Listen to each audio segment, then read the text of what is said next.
So today we will start with Unit 7 of course code 9382 Functional English, that is asking permission, giving and refusing permission.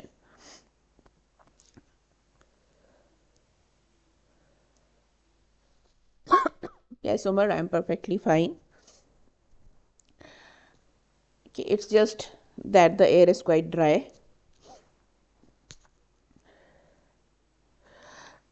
Okay, expressions for asking permission, यानी जब आप किसी से इजाज़त लेते हैं या परमिशन लेते हैं किसी भी चीज़ की, तो आप कौन कौन से एक्सप्रेशंस या कौन कौन से कॉमन फंक्शंस जो हैं वो उनके लिए आप परमिशन के लिए कौन से स्ट्रक्चर्स या फॉर्म्स यूज़ कर सकते हैं। यानी फंक्शन क्या है, परमिशन लेना, और वो कौन कौन सी फॉर्म्स हैं जो उसके लिए आप यूज़ कर सकते हैं।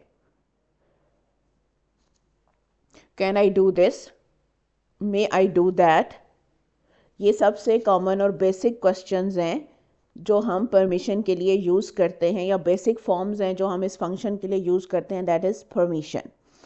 सो अब लेकिन जो परमिशन का जो प्रोसेस है वो सिर्फ इन दो स्ट्रक्चर्स या इन दो फॉर्म्स पे फोकस्ड या लिमिटेड नहीं है।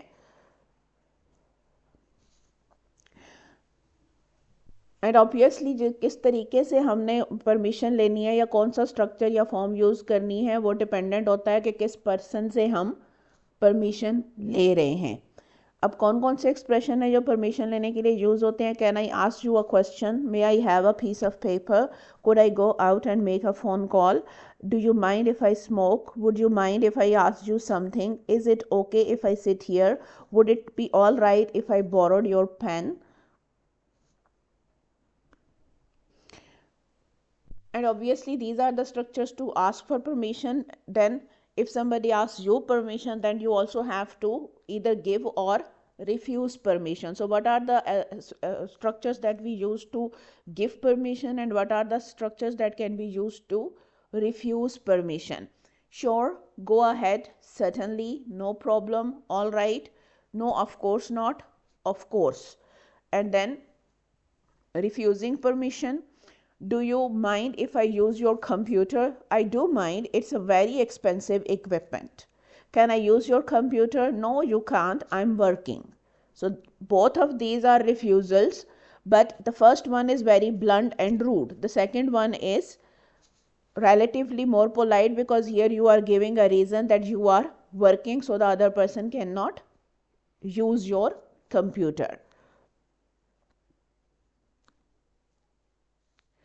अब पहले जो दोनों ही तरीके देखे हमने परमिशन को रिफ्यूज़ करने के, दोनों ही रिलेटिवली रूड या ब्लंट थे। एक में उसने रीजंस तो दिया है, लेकिन फिर भी जो स्टाइल है दैट इज़ रूड और ऑफेंसिव। लेकिन फ्रेंडलियर वेज भी होते हैं परमिशन रिफ्यूज़ करने के, ज़रूरी नहीं कि आप बहुत रूड हों।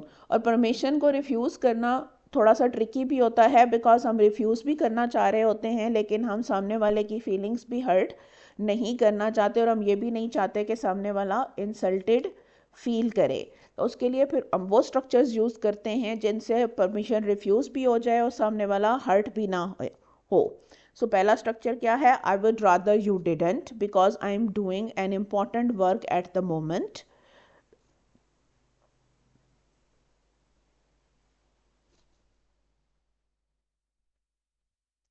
It's a bit hot. Do you mind if I open the window? Well, I'd rather you didn't. You see, it's summer and you might get a lot of insects coming in, but I'll switch on the air conditioner if you like. अब ये एक polite way है permission को refuse करने का. Is it okay if I smoke? Well, I'd rather you didn't smoke in the house. Do you think you could go outside and smoke?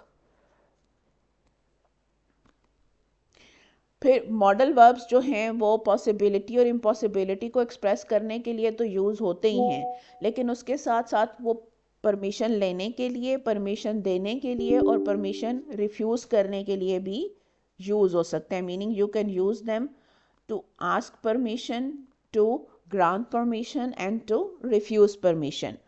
हम can सबसे ज़्यादा यूज़ होता है परमिशन लेने, देने और रिफ्यूज़ करने के लिए, इनफॉर्मली और रिक्वेस्ट करने के लिए भी। यानी नॉर्मल सिचुएशंस में, एवरीडे सिचुएशंस में जो मॉडल वर्ब सबसे ज़्यादा यूज़ होता है, इम्पॉसिबिलिटी यानी कोई चीज़ पॉसिबल नहीं है, हो नहीं सकती, मुमकिन ही नहीं है। सो कैन जो है वो सबसे ज़्यादा यूज़ होता है for the purposes of asking, granting and refusing permission. Can I leave early? In other words, you can say, do I have your permission to leave early? So basically you are asking for permission. Yes, you can leave anytime after 3. In other words, it means yes, you have permission to leave anytime after 3.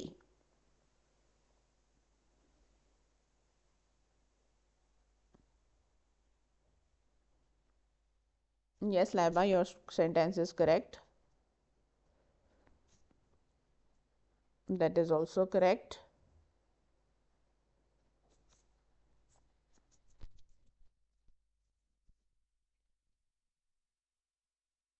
Can you tell me the time? In other words, it means please tell me the time.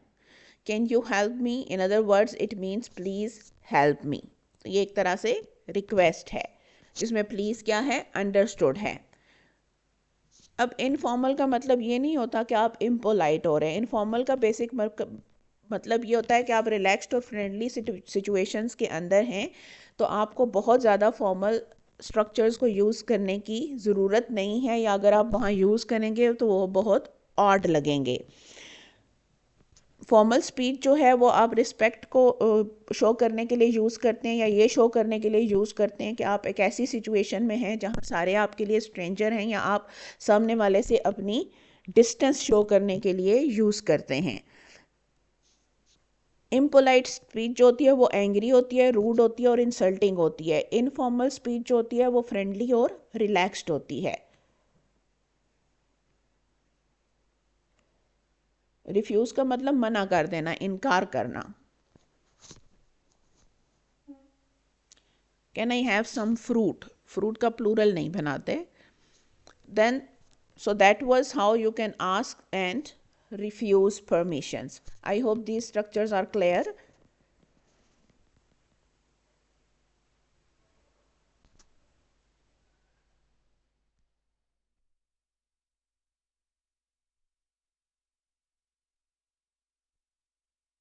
Good.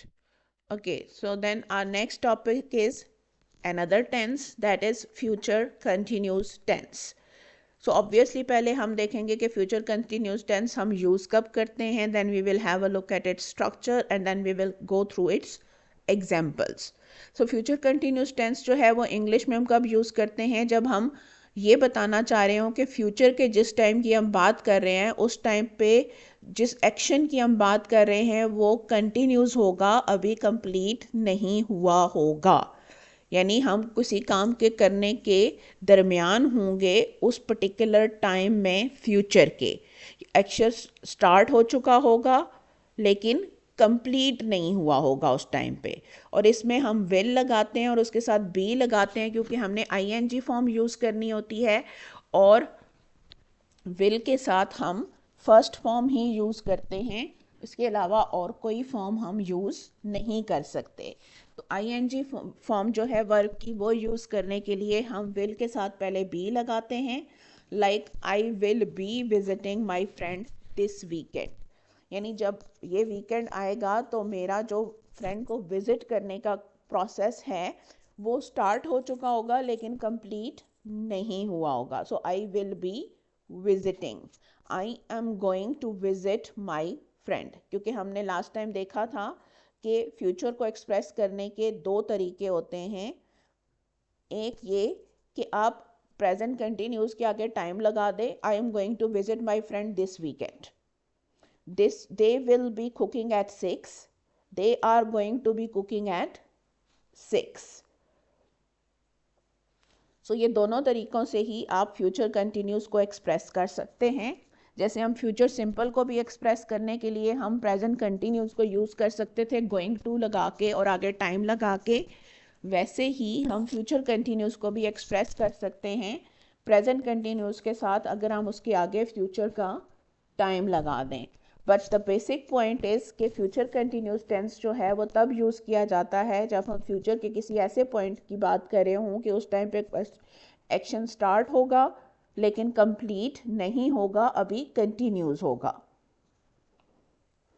Yes, Padma, your sentences are correct. So we can use either will or going to create the future continuous with little or no difference in meaning. Will be plus verb plus ing ये उसका structure है. और जाहिर बात है singular plural noun pronoun सब के साथ हम will ही यूज करते हैं.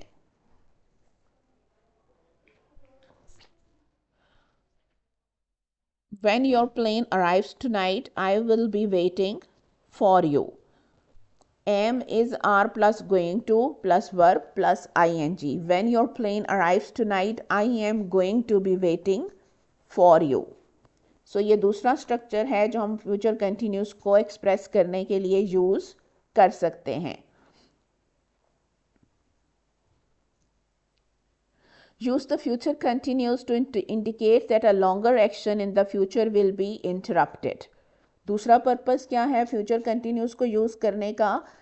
जब आप ये इंडिकेट करना चाहें कि एक लंबा एक्शन है, यानी कुछ एक्शंस ऐसे होते हैं ना जो चलते ही लंबे टाइम के लिए हैं, तो ये एक लंबा एक्शन है और फ्यूचर में जिस टाइम की आप बात कर रहे हैं उस टाइम पे ये एक्शन इंटरप्ट हो जाएगा, इसमें रुकावट आ जाएगी. एक तो ये ना कि ये एक्शन फ्यूचर के इस टाइम पे अभी हो रहा होगा, कंप्लीट नहीं हुआ होगा. दूसरा ये कि ये एक लॉन्ग एक्शन है जो चलता जा रहा है, लेकिन फ्यूचर का वो जो टाइम है उस टाइम पे इस एक्शन को इंटरप्ट कर दिया जाएगा या फॉर सम रीज़न ये एक्शन इंटरप्ट हो जाएगा. I will be watching TV when she arrives tonight. यानी जब वो आज रात को आएगी तो I will be watching TV. तो जाहिर बात है जब आप वो आएगी तो आपका जो टीवी वॉचिंग का एक्शन है वो इंटरप्ट हो जाएगा ना. ऐसा तो नहीं कि कोई आपके घर आए और आप टीवी देखते रहे, ना उठे ना उसके लिए दरवाज़ा खोले ना उससे बात करें. सो आपका जो टीवी वॉचिंग का एक्ट है जो उस वक्त कंटिन्यूज होगा वो इंटरप्ट हो जाएगा when she will arrive. I will be waiting for you when your बस अराइव्स. तो जब जाहिर बात है जब बस का अराइवल होगा तो वो जो वेटिंग का एक्शन है वो इंटरप्ट हो जाएगा. I am going to be staying at the Best Western Hotel if you need to contact me.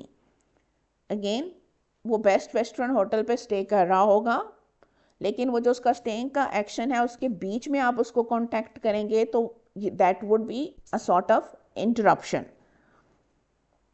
So I hope these 2 points are clear. One, for an action that will be continuous at a point in future.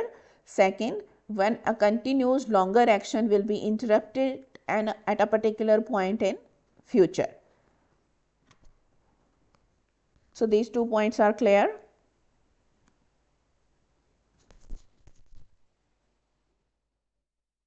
Good. Okay, so when we are using future continuous, meaning you have two actions and you are using future continuous in the same sentence. आपके पास दो actions हैं, sentence एक है, दो actions हैं और आप दोनों एक्शंस को एक ही सेंटेंस में यूज कर रहे हैं. और टेंस आप कौन सा यूज कर रहे हैं? Future continuous. उसका मतलब ये होता है कि आप दोनों एक्शंस को एक सेम ही टाइम पे हो रहे होंगे तो आप उनको क्या कहेंगे? Parallel actions.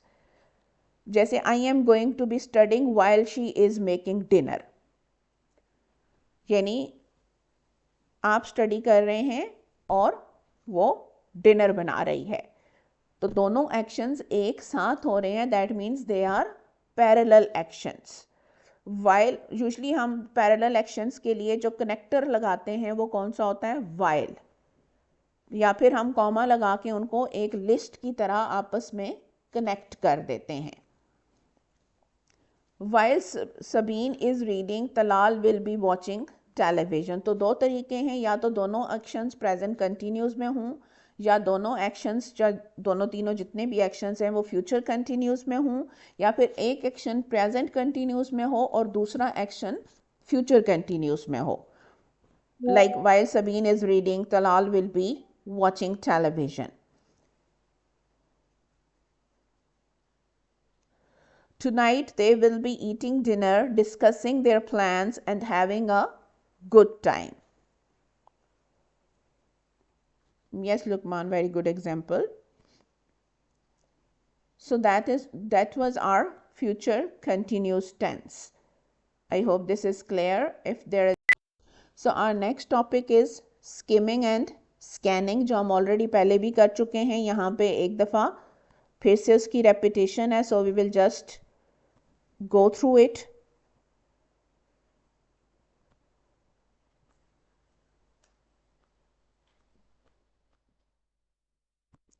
Okay, so we will start with essay writing.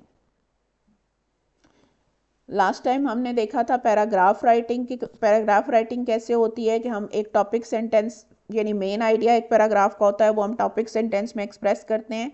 फिर जितनी उस टॉपिक से रिलेटेड हमारे पास इंफॉर्मेशन होती है वो रिलेटेड और कनेक्टेड सेंटेंसेस की फॉर्म में हम उसके नीचे लिख देते हैं. Then we create one paragraph on the basis of one idea. अब जो एस्से होता है वो बेसिकली एक टॉपिक के ऊपर होता है और उस टॉपिक से रिलेटेड जितने भी आइडियाज़ होते हैं उनको हम पैराग्राफ्स की फॉर्म में डिवाइड करते हैं. यानी टॉपिक से रिलेटेड एक आइडिया एक पैराग्राफ, दूसरा आइडिया दूसरा पैराग्राफ, तीसरा आइडिया तीसरा पैराग्राफ. और उसमें हमारा पहला पैराग्राफ इंट्रोडक्शन का होता है. फिर उस टॉपिक से रिलेटेड जितने भी आइडियाज़ होते हैं उतने ही हम बॉडी पैराग्राफ्स बनाते हैं. और फिर जो लास्ट पैराग्राफ होता है वो कंक्लूजन का पैराग्राफ होता है. सो ऐसे होता क्या है, सबसे पहले हम उसकी डेफिनेशन देख लेते हैं. An essay is a piece of writing with several paragraphs written about one topic. तो ये एक ऐसा पीस ऑफ राइटिंग है जिसमें एक ही टॉपिक के बारे में बहुत सारे पैराग्राफ्स लिखे होते हैं. So मेरा if you want to know about important topics तो उसके लिए हम क्लास के एंड पे 15-20 मिनट्स रखेंगे और उसमें डिस्कस करेंगे. Let's complete the chapters first. Yes, दोनों में भी will be लगा सकते हैं, लेकिन प्रेफरेबल यही होता है कि आप दोनों में ना लगाएं, because then that sounds a bit odd और स्टिल्टेड. वेरिएशन नहीं रहती स्ट्रक्चर में.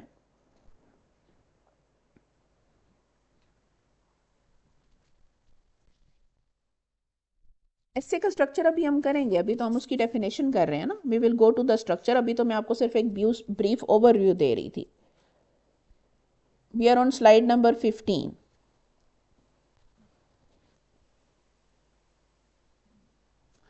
ऐसे का जो वर्ड है वो एसिया के वर्ड से निकला है, जिसका मतलब क्या है, अटेम्प्ट यानी कोशिश करना.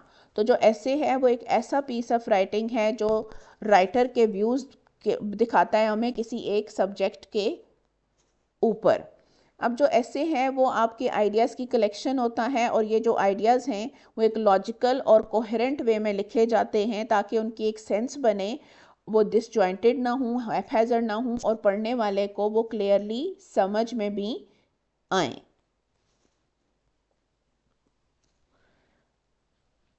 अब ऐसे लिखने के बहुत सारे पर्पसेस होते हैं.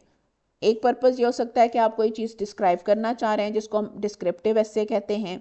एक पर्पस ये होता है कि आप कोई इवेंट नरेट करना चाह रहे हैं, यानी किसी इवेंट के बारे में बताना चाह रहे हैं, उसको सुनाना चाह रहे हैं, दैट इज़ नैरेटिव ऐसे. आप कोई प्रोसेस या कोई चीज़ एनालाइज करना चाह रहे हैं, उसका एनालिसिस करना चाह रहे हैं, तो एनालिटिकल ऐसे. आप कोई दो चीज़ों को आपस में कंपेयर या कंट्रास्ट करना चाह रहे हैं तो कंपैरिजन या कंट्रास्ट ऐसे. आप किसी पॉइंट के ऊपर अपने आर्ग्यूमेंट्स देना चाह रहे हैं तो आर्ग्यूमेंटेटिव ऐसे. लेकिन कोई भी टाइप का ऐसे हो, उसका बेसिक स्ट्रक्चर जो है वो सेम ही रहता है, चाहे वो डिस्क्रिप्टिव हो, नैरेटिव हो, एनालिटिकल हो, कंपैरेटिव हो, कंट्रास्ट ऐसे हो, आर्ग्यूमेंटेटिव ऐसे हो, या कॉज एंड इफेक्ट ऐसे हो. बेसिक स्ट्रक्चर जो है उसका वो सेम रहेगा. और वो सेम स्ट्रक्चर कौन सा है, इंट्रोडक्शन, बॉडी पैराग्राफ्स और उसके बाद कंक्लूजन. यानी आपका जो पहला पैराग्राफ होगा ऐसे का वो इंट्रोडक्शन होगा, जिसमें आप अपने टॉपिक को इंट्रोड्यूस कराएंगे, उसके बारे में बताएंगे कि आप इस पूरे ऐसे में क्या टॉपिक डिस्कस करने जा रहे हैं और उससे रेलेवेंट कौन कौन सी चीज़ें आप डिस्कस करेंगे ब्रीफली. फिर आप पहला बॉडी पैराग्राफ स्टार्ट होता है, जिसमें आप अपना पहला जो पॉइंट होता है उस टॉपिक से रिलेटेड वो डिस्कस करते हैं, और उसके बारे में फैक्ट्स या आर्ग्यूमेंट्स या एग्जांपल्स जो भी आपके पास होती हैं वो प्रोवाइड करते हैं. फिर दूसरा जो आपके पास पॉइंट होता है उसका आप सेकंड पैराग्राफ डेवलप करते हैं, फिर जितने आपके पास पॉइंट्स होते हैं उतने आप पैराग्राफ्स डेवलप करते जाते हैं। जब वो पैराग्राफ्स डेवलप हो जाते हैं तो उसके बाद आप अपना लास्ट पैराग्राफ डेवलप करते हैं, दैट इज़ कंक्लूजन, और उसमें आपने ऊपर जितने भी पॉइंट्स लिखे होते हैं उनकी एक ब्रीफ समरी आप उस कंक्लूजन के अंदर प्रोवाइड कर देते हैं। और अगर कोई आर्ग्यूमेंटेटिव ऐसे हो तो उसमें आप अपना कंक्लूडिंग आर्ग्यूमेंट भी दे देते हैं। सो लाइबा, आई होप अब आपको क्लियर हो गया होगा कि पैराग्राफ्स क्या हैं और ऐसे का स्ट्रक्चर क्या होता है।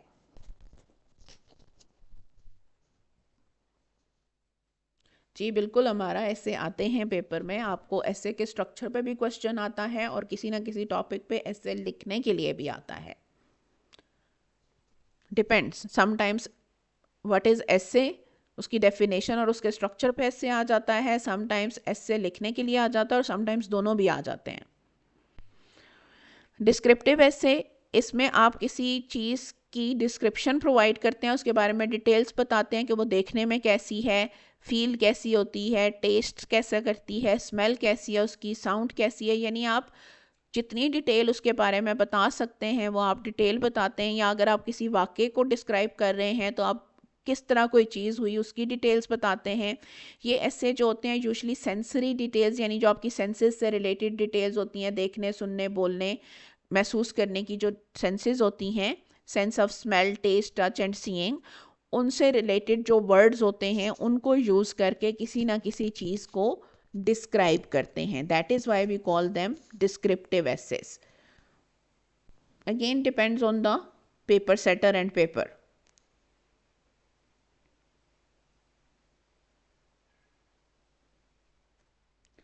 आप अपनी बुक में देखें, पास्ट पेपर्स में देखें, असाइनमेंट्स में देखें, आपको टॉपिक्स मिल जाएंगे, वही इंपॉर्टेंट टॉपिक्स होते हैं।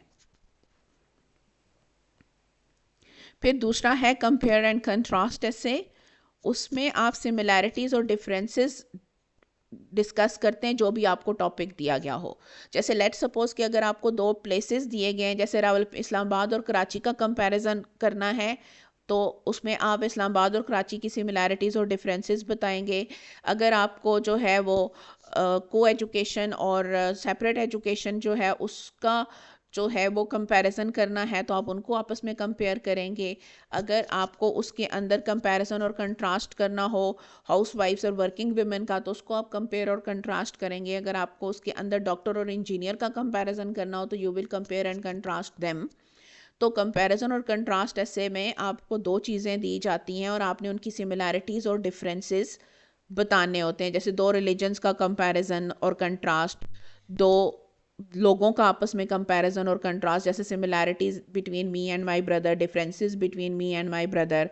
तो आपसे चाहे सिमिलैरिटीज़ मांगी जाएँ चाहे डिफरेंसेस मांगे जाएँ, आप अगर सिमिलैरिटीज़ मांगी गई हैं तो भी आप ब्रीफली डिफरेंसेस बताते हैं, और अगर डिफरेंसेस मांगे जाएँ तो भी आप ब्रीफली थोड़ी सी सिमिलैरिटीज़ ज़रूर बताते हैं।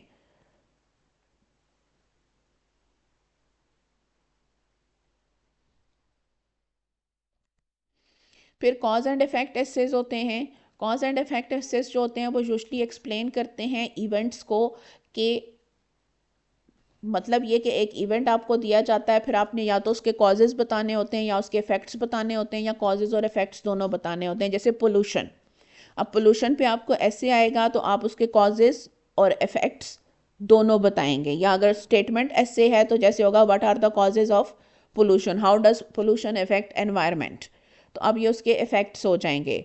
वट आर द रीजंस और व्हाट कॉजेज पोल्यूशन, तो ये क्या है, कॉज ऐसे हो गया जिसमें आप कॉजेज बताएंगे पोल्यूशन के। तो इस तरह के जो एसेज होते हैं वो यूजली किसी चीज़ के होने के रीजंस को डिस्कस करते हैं और साथ ही साथ उसके इफ़ेक्ट्स को भी डिस्कस करते हैं।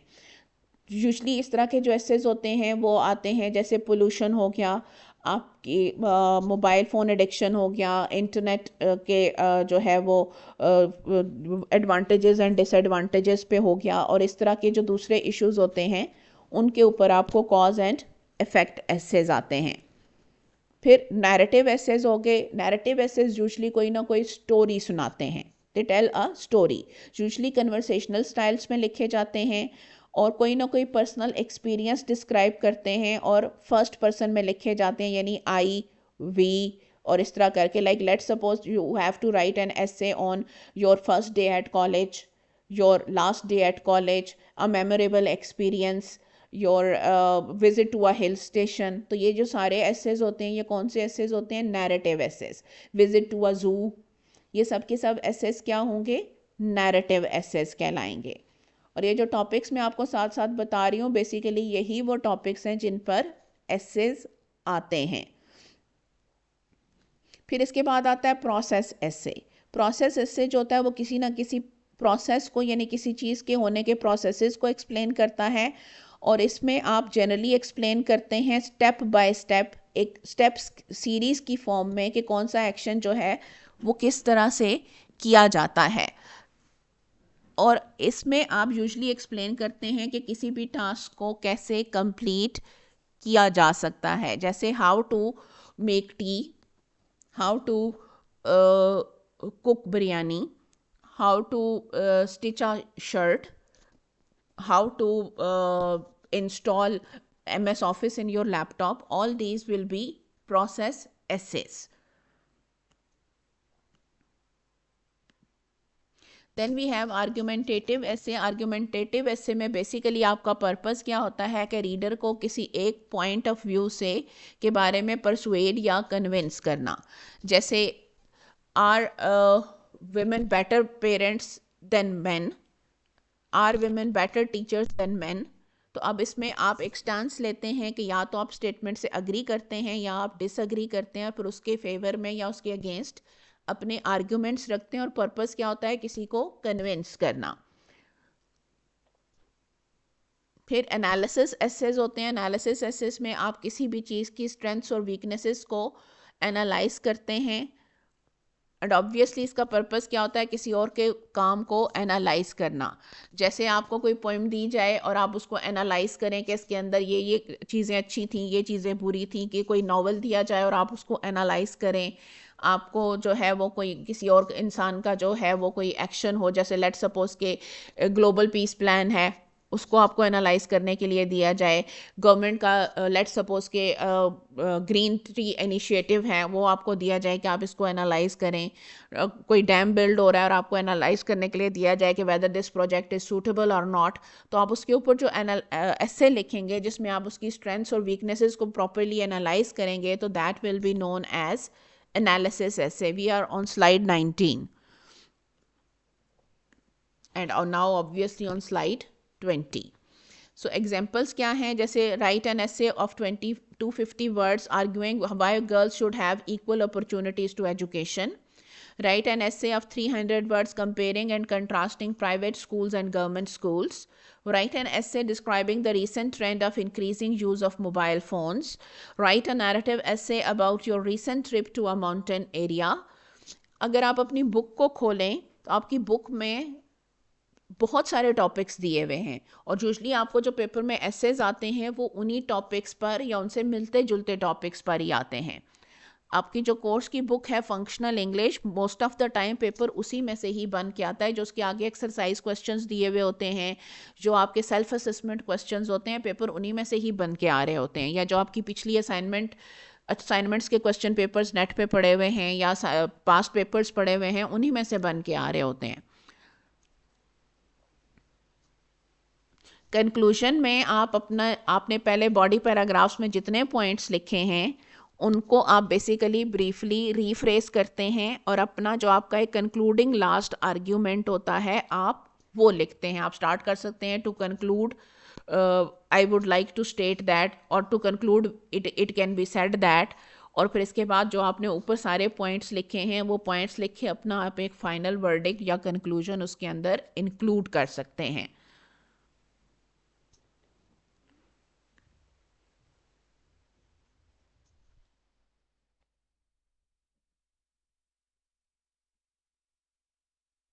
तो ये बेसिकली अगर आपका जो है वो प्रोसेस ऐसे हो गया ना। अगर वाटर साइकिल पे या नाइट्रोजन साइकिल पे अगर आपको ऐसे आता है तो दैट मीन्स के, या importance of water in life पे ऐसे आता है, तो दैट इज़ बेसिकली या प्रोसेस ऐसे हो गया। और अगर importance of water in life पे आ रहा है तो दैट इज आर्ग्यूमेंटेटिव ऐसे भी हो सकता है, और वो कॉज एंड इफेक्ट ऐसे भी हो सकता है, डिपेंड्स कि आप उसको कैसे लिखते हैं या स्टेटमेंट कैसी है।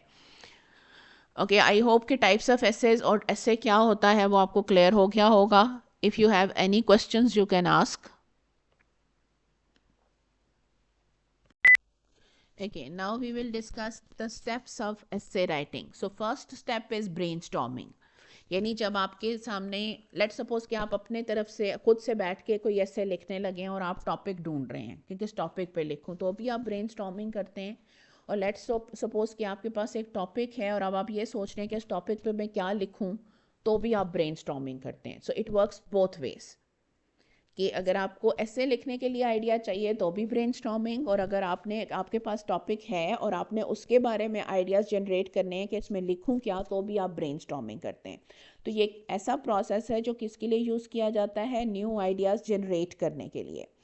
सो बेसिकली ब्रेनस्टॉर्मिंग एक ऐसा नेम है जो हम किस चीज़ को देते हैं, उस प्रोसेस को जिसमें ग्रुप ऑफ पीपल या कोई एक इंडिविजुअल किसी एक जगह बैठ जाते हैं, एक टॉपिक के बारे में या एक एरिया ऑफ इंटरेस्ट के बारे में सोचना शुरू करते हैं, और जो कुछ उनके जहन में आता है उसको बस एक जगह लिखते चले जाते हैं।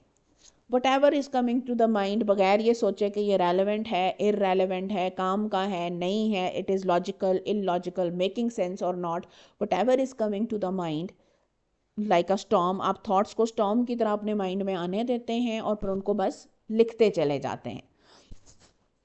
इस टेक्निक को यूज़ करके हम ज़्यादा फ्रीली सोच सकते हैं, न्यूअर एरियाज ऑफ थॉट में जा सकते हैं, और फिर बहुत सारे न्यू आइडियाज़ और सॉल्यूशंस को हम जनरेट कर सकते हैं। तो इस स्टेज पे हम ये बिल्कुल भी नहीं सोचते कि कौन सा पॉइंट रेलेवेंट है, कौन सा इररेलेवेंट है, कौन सा लॉजिकल है, कौन सा इलॉजिकल है। हम एक टॉपिक पे सोचना शुरू करते हैं, जो भी चीज़ हमारे जहन में आती है, जो भी पॉइंट हमारे जहन में आता है, हम उसको नोट डाउन कर लेते हैं। That is known as brainstorming.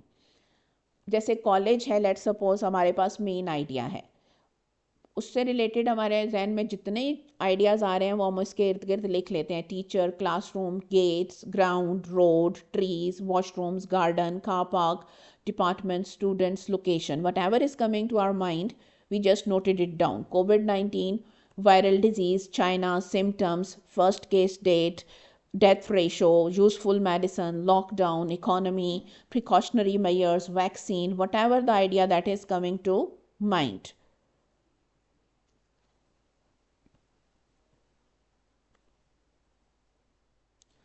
So this is how we do brainstorming. So that was our unit 7. I hope this unit is clear. In the next, after this we will start with unit